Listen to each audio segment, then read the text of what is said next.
గుడిలో చేసే పులిహార ప్రసాదం ఎలా తయారు చేయాలో తెలుసుకుందాం. ఇక్కడ నేను ఒక గ్లాస్ బియ్యం పసుపు వేసి రైస్లో కుక్ చేసుకొని పక్కన పెట్టుకోవాలి. పచ్చి నూనె వేసుకొని కరివేపాకు కూడా యాడ్ చేసి పక్కన పెట్టుకోవాలి.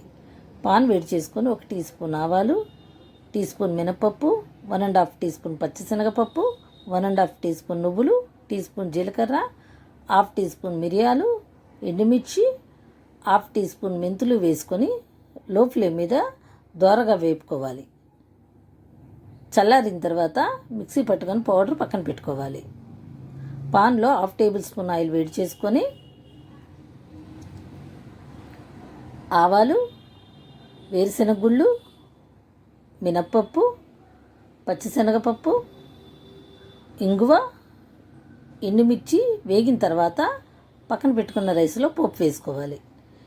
ఇక్కడ నేను ఒక గ్లాస్ బియ్యానికి 40-50 గ్రాముల మధ్య చింతపండు తీసుకున్నాను. ఇలా చిక్కగా జ్యూస్ చేసుకొని 1/2 టీ స్పూన్ పసుపు, సరిపడినంత సాల్ట్, 4 పచ్చిమిర్చి చీల్చుకొని వేసుకోవాలి. ఇక్కడ నేను బెల్లం పౌడర్ 1 టీ స్పూన్ తీసుకున్నాను. మీరు చిన్న ముక్క బెల్లం వేయండి.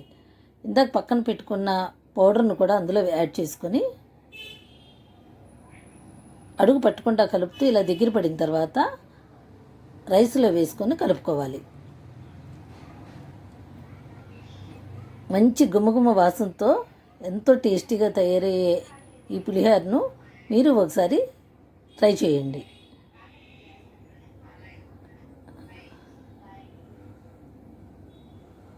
ఇలా బాగా కలుపుకున్న తర్వాత కొత్తిమీర వేసుకొని సర్వ్ చేసుకోవడమే.